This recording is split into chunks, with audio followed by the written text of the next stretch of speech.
Okay, cool. Having spent the last 7 months talking about Brexit non-stop, probably 3.5 years. So, I'd rather continue the debate on liberalism, but hey, Come back. If we've got to form a Liberal MEP, we've got to do Brexit.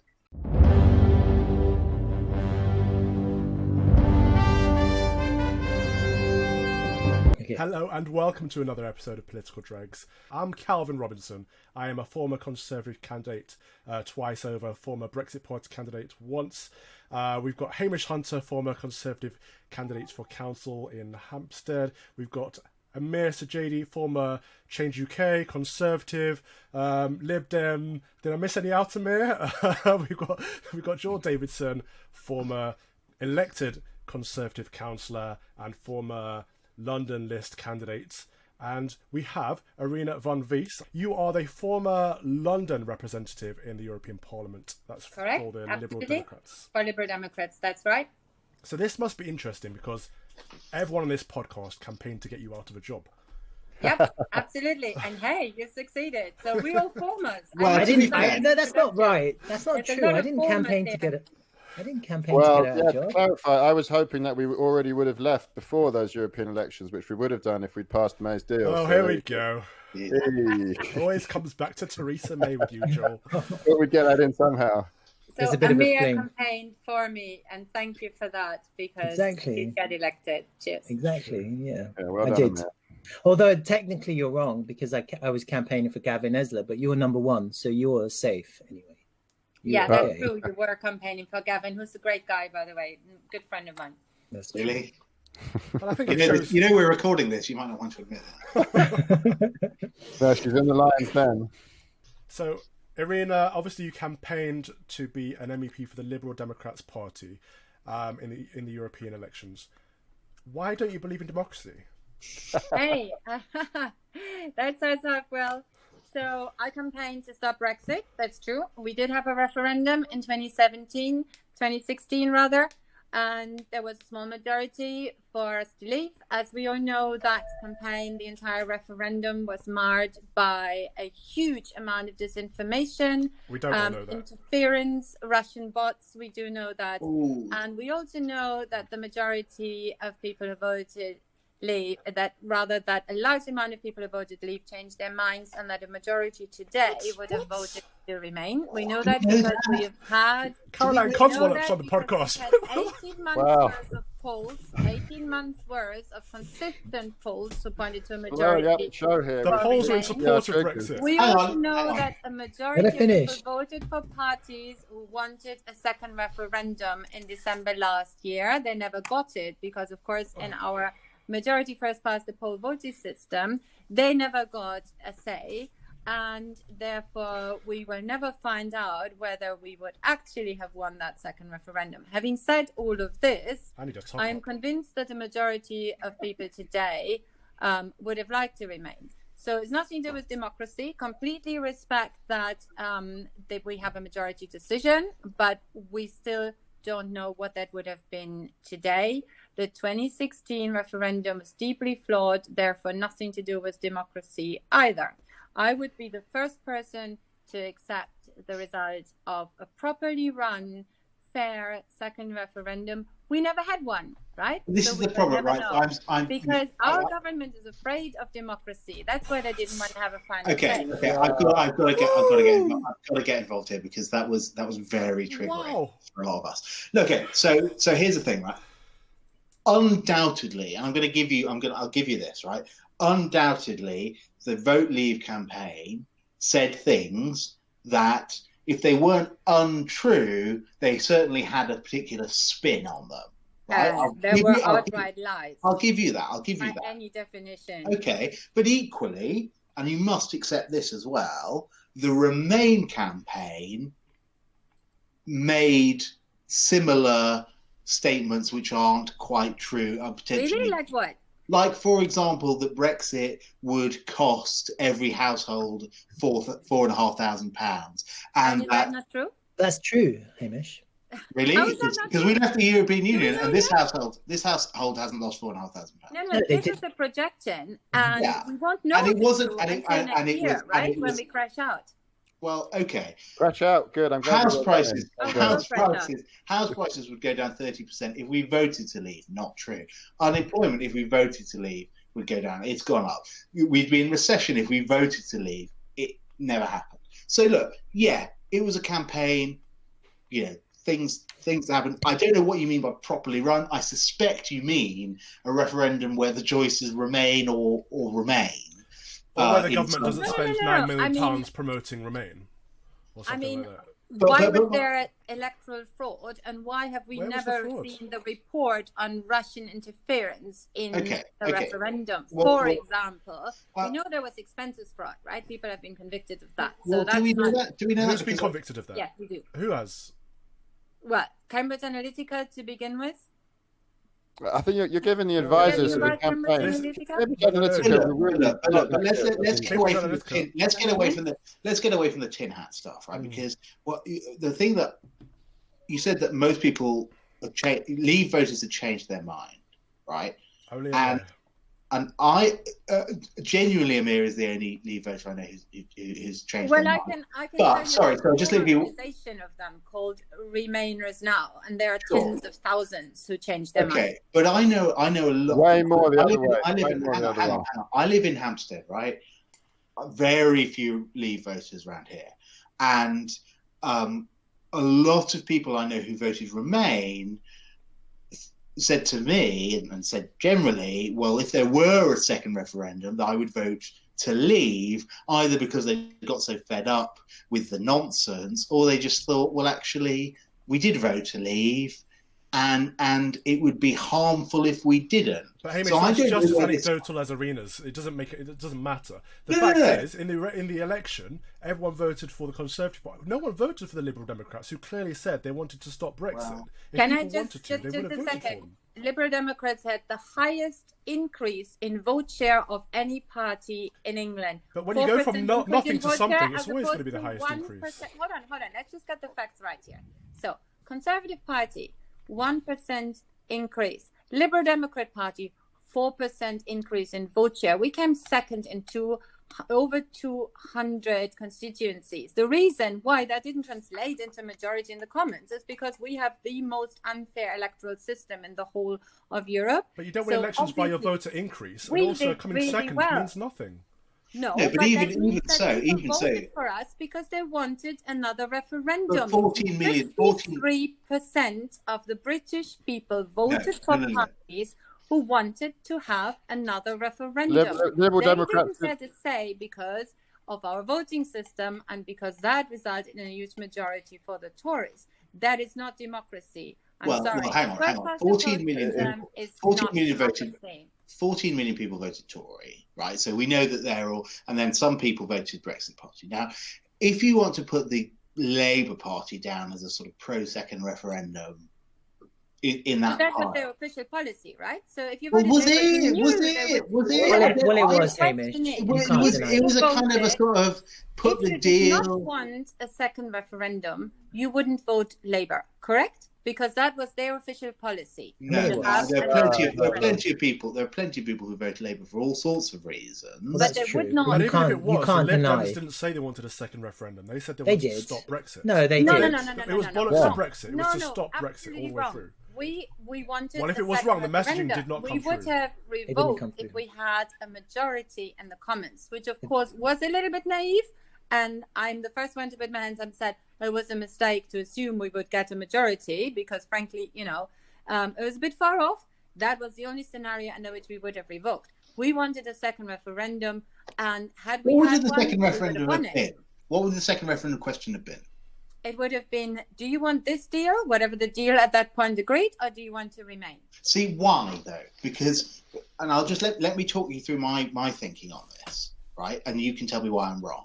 Okay. In 2016, we had a referendum, which was, in principle, do you want to remain in the EU or do you want to leave in principle? And more people said they wanted to leave in principle than wanted to remain. So I can understand, that's a sort of like, do you want Chinese or Indian food tonight? I want Indian food tonight. So the next referendum should be, do you want to leave with this deal or no deal? Do you want tikka masala or do you want Biryani, not do you want to have this deal or remain, i.e. do you want to have tikka masala or Chinese food? Yeah. The threshold question, it should have been, I would have been perfectly happy, absolutely perfectly happy to have a deal or no deal referendum. But why should the Remain Leave question had been settled? So let's have a deal or no deal. I think, Hamish, there was some unanswered issues with the first or the referendum. And I think those issues were never addressed. And so therefore, through a question of doubt on the actual result of the referendum, you had a lot of people who voted for leave on false promises, on the basis of prejudices, on the basis of different opinions about the EU. But on the back of austerity, it makes sense for a lot of people to vote against the government. You're not giving the British people enough. Okay, Hamish, you're not giving the British people enough credit here. I'm not giving the British people enough credit. You're right. I'm not giving them enough credit. That's why you check. You check to see if they were sure with the decision they initially made. Now you're talking to every me. Election, Emir. Should we always check? How often do you have to check? Well, it seems like we have to check more and more these days because we can't trust our politicians. It seems like lying these days is synonymous to the truth, and vice versa. There was a massive times to get the same result. So that's the first thing. But I just wanted to... Hang on. Sorry, we're going to have to take a short break. Come on, we need the Brexit angle, Wait. No, Joel is a Remainer. Oh. No, okay. I'm not. Well, May's deal. Oh, now he is. Hey, welcome. May's deal was the worst deal. You can join Remainers now. By the time we will get to another referendum. We were in Parliament Square on Friday, so I'm afraid that I was there too. There are no Remainers anymore. It's returners now. We've already left, so it's done. Yeah. That's true. I was in Parliament Square on Friday. I can tell you it was great. It was lovely, I did an interview with the German media, and I had people hurl abuse at me as well as the German correspondent while I was giving a live interview. And I have to say, I have full respect for, and I do have Leaver friends, believe it or not, and I talk to them a lot. The people who were in Parliament, the majority of people who were in Parliament Square around 11 on Friday were not the kind of people that I would want to sort of encounter in a dark alleyway sometime at night, just to say. That's not to say they're all like that, but the atmosphere was pretty grim. That's not what I experienced. That wasn't our experience. It was very boisterous, very friendly, and very happy. It was a party atmosphere. It was a celebration. We had a hell of a night. It wasn't where I was. I had a lot of drunken people shouting abuse, and they shouted both, xenophobic abuse. I heard, various sort of. Were you wearing a European flag or something? No, I wasn't. How did they know who you were? I wouldn't have done that because I did an interview in German, so they were hurling sort of anti-German abuse, but I also heard anti-Semitic abuse, and it was just not very nice. I don't believe that. Come on, Joel. You can't just say I don't believe that. I was there. Well, you weren't exactly in the same position as where Irina was, were you? You can't say I was there, therefore everyone did exactly what I saw.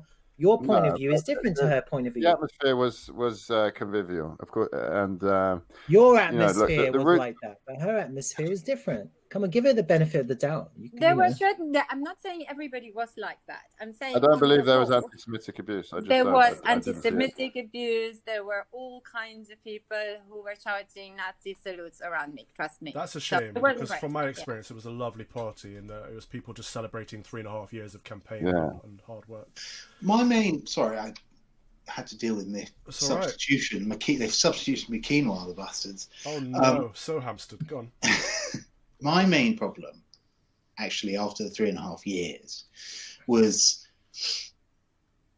I thought if we had reversed or not allowed or by some chicanery undone something which the British electorate had voted for in a referendum, voted for in a general election, and signalled they wanted in the European elections, then actually the harm that would be done to the fabric of our democracy would be huge. And that when people think that they cannot achieve their political desires through a democratic or electoral route, they don't just go home and shut up. They start to try and achieve their political desires through other means. We see that in history time and time again. And so I was quite relieved, principally because I think it's the right thing to do, whether or not you agree or not with Brexit. If you have a referendum, and you can argue about whether it was a good idea to have a referendum, people voted for it. People voted to leave the European Union. So it was right that the British left the European Union. Now, we can certainly have a question about whether we should rejoin. And if a government gets elected on that platform, then they have a mandate to do that.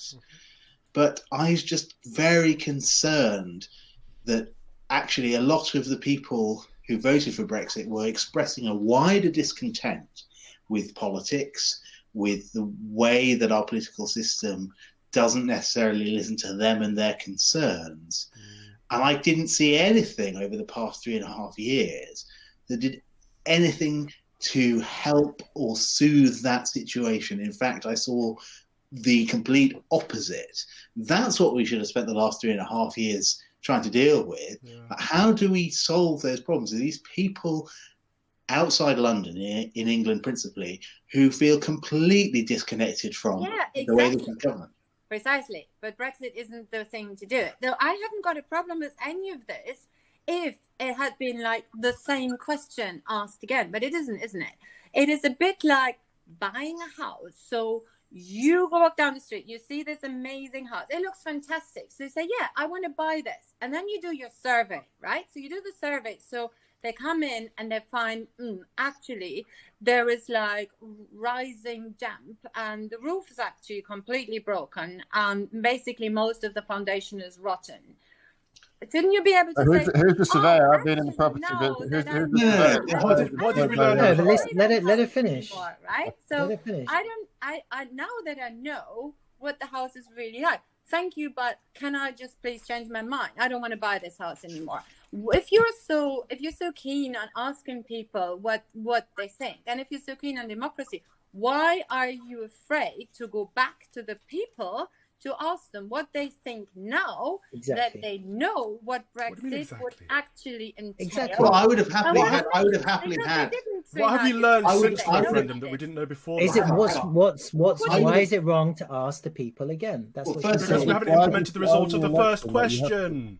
Yeah, why I understand. One that you have to do again. I understand what you're saying, but you're still not answering her question. Okay, the two things. Why is it wrong? First of all, as a Leave voter, I did not experience that over the parties. I did not think, oh gosh, this is all really terrible. The house is rising down.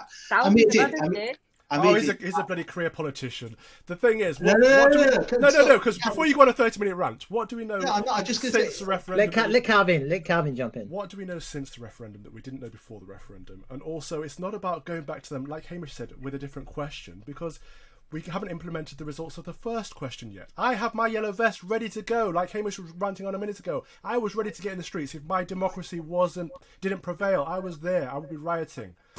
I was amazed that the British people. I was amazed that people didn't go on the streets earlier. The British public were incredibly restrained. I think the number of times after all the shenanigans and the number of attempts that were made. Outrageous. For their votes, I was actually amazed that the British public did not go. Calvin, you make a good point, and I'm not discounting your opinion and your point. Yeah, but there's no but.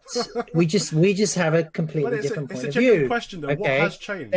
We never needed to leave the EU to solve our problems, which actually enabled Brexit to happen. And had nothing to do with the EU. So that's the other thing. You're asking, what do we do now, what we didn't know then? Well, firstly, why did people vote to leave? Now, I've asked hundreds and hundreds of people why they voted to leave. Okay? Sovereignty, money, immigration. To their answer.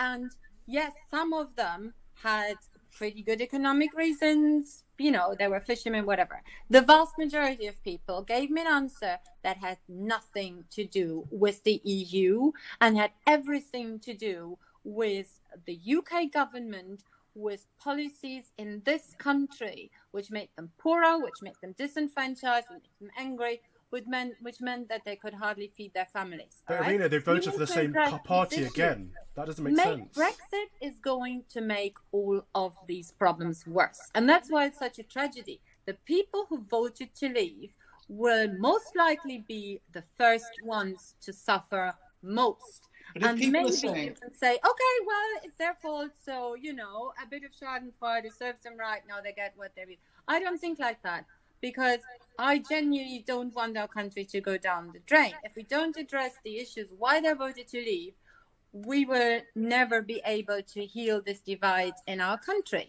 And hang on. Sorry. You said, and we're not going to rejoin either. Let's face it. It's not going to happen in the next 5 years. It's not that easy. Correct. So we need to address these issues. But unfortunately, Brexit is going to make that so much more difficult because we'll be so much poorer.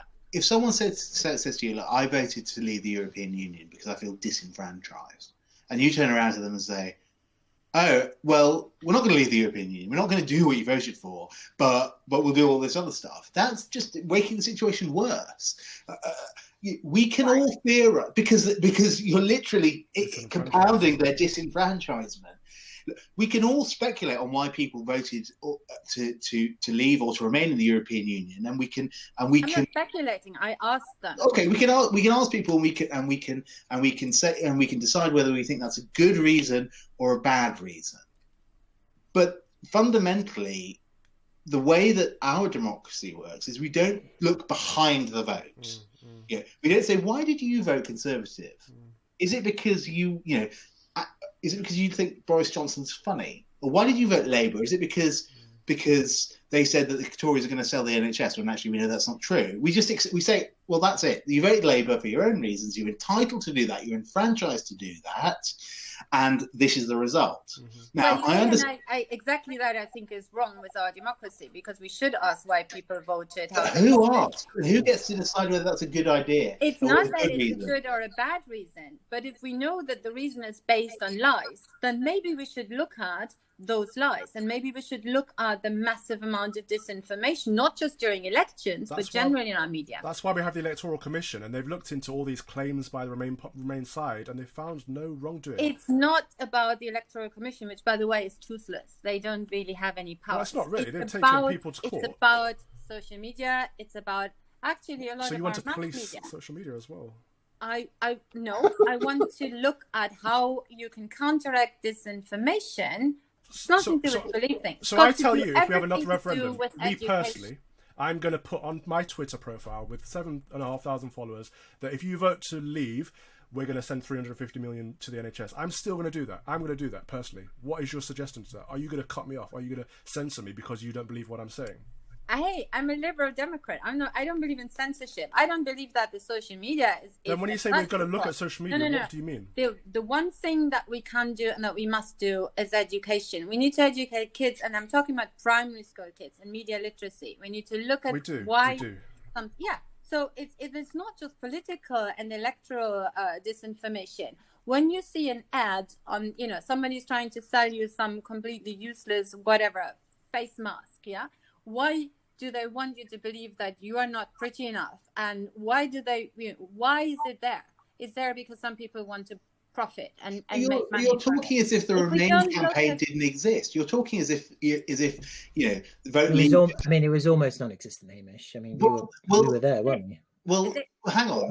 It had the full government behind it. The government, all of the machinery of government was behind the Remain campaign. It was extraordinary. 9 million. That was our main problem, frankly. Well, David, you wouldn't mind having the government. There was an explanation. Look, Joel, you should agree with me. Right now, our union is in danger, is in threat. Okay, Northern Ireland could unify with Ireland any time from now onwards. The specific deal that's been done, which I disagree with. It's not just about the deal; it's Brexit. Get back to the point. It's not Brexit. No. I vote to leave as a union. There's plenty of other deals that could have been done that would have preserved the union better. So which deal? Not Theresa May's deal. Which other deal was on the table? Theresa May's deal the DUP weren't supporting the deal.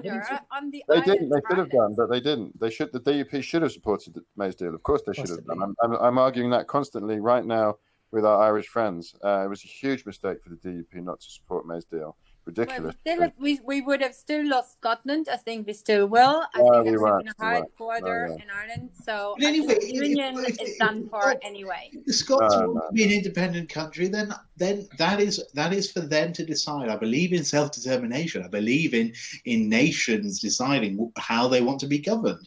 I would regret it. I would campaign against it. But frankly, if the Scots think, well, actually we'd rather be an independent country and seek membership of the European Union, then fine. Well, Hamish, that's the liberal. England is going to do, surrounded by EU member states with, a sort of hard borders on all corners. I don't think the necessity for a hard border anywhere amongst abutting the United Kingdom, whether it be. Sorry, how would that work with just England, with Scotland, Northern Ireland, and Ireland, and potentially Wales? Once the Welsh farmers notice they can't sell any of their sheep anymore because 90% went to the continent, how would England on its own exactly survive? Just as sort of some form of 52nd state of the United States, or I mean that's a different maybe that's a different question from how from the hard border question. I mean, the only people who insist on a hard border of the European Union because of their own policies to do with the single market and the integrity of the single market. I have no interest in having a hard border anywhere. I believe in free trade. I'm not really interested in policing what comes over the border in terms of goods and in terms of people. Oh, really? Maybe you should campaign to rejoin then, because that's your only chance. Well, no, because my problem is that my problem with the European Union is that it's a complete barrier to the people to the member states and trade outside the European Union. That's my big issue. I'd like free trade with everybody, but I realise that's a niche position. But in terms of how we can achieve that goal from within the EU. Well, we had 47 years to do that, and we really didn't. We've had 47 years of useless politicians. I'd like to get that may be true, and if that's true, what's to suggest that the next 47 years wouldn't be the same? But how would England survive? I mean, I don't understand the premise of the question. We're not going to be, it's not like we're not going to have any relationship at all with the European Union or countries outside the European Union. We're going to survive in the same way that we always survive, which is, we don't have to have a free trade agreement to trade with someone, although it's better to do so. England is, in the United Kingdom, is still attractive for many of the same reasons that it was always attractive. Like what? For example. Well, let's not go into the minutiae of it all. No. But just for example, there are reasons. There are reasons to trade with, England. Well, because as opposed to 500 million people in the European Union. Well, by way of example, really? only our banking and legal services are really? much better, much more advanced than anything approaching it in the without in freedom Europe. of movement of services, really? Absolutely, Without freedom of movement of people? 100%. How many have already shifted headquarters to Amsterdam, Paris, Frankfurt? How many have moved to London? On that note, I think it's a really good place to wrap up, because we need to believe in Britain, believe in Brexit. But thank you very much, Irina, for coming on. It's been a really diverse podcast. Anytime. You've really shaken things up a bit. It's been good. Yes. Happy to anytime. Invite me back, and I will. You've actually shut me up because I had nothing to say because she said it all. Because she's reading from the Lib Dem scripts that you usually read from. That's why. Oh, yeah. No, but we'd like to discuss the London elections as well another time, and cool. So that'd be great. Yeah, thanks for coming on, Irina. Totally up for that. Looking forward to it. All right, thanks. Thank you very much. Take care, guys. Brilliant. Bye.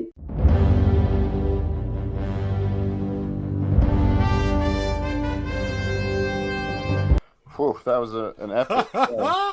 That was good. What do you think? Epic show. I think that was good, huh? Yeah, I think you just found your replacement to me. I know, like, what the fuck? Like, I'm screwed. I was like thinking to myself, wait a minute, I don't need to turn up anymore. If I'm not going to make it, hi, Irina. Shall we say hello to some friends of the show? Any friends of Political Dregs to say hello to? Calvin, let's go with you. Oh, cool. Yeah, I want to say hello to Bongi, who is in favour of getting rid of the BBC TV licence tax or something like that. And also... Do you mean Adam? Do you mean Adam? Yeah. Oh, yeah. I want to say hello to Dan Cook. He's, speaking about our very big interest in China, watches our show. So Dan, thanks for your insights and input, and we're doing a lot of stuff on China, so keep watching. And I would like to say hello and thank you for watching to Alison Hancock. She's particularly fond of Hamish Hunter down there. She said, I just love listening to Hamish Hunter. I just wish he had more liberal views. So I'm the most liberal person on this podcast. So wow. The proof is in the pudding and the proof is in the eating, according to Hamish. Proof of the pudding is in the eating. Oh, there you go. I'd like to say hello to Richard Osley, the deputy editor of the Camden New Journal, who's a big fan of the show. Hi, Richard. Thanks for watching, listening. And also to Mr. Andrew Lamb, who's a friend of the show, who said that I was a self-entitled tosser. Nice. Not far wrong. Keep watching, mate. You're obviously onto something.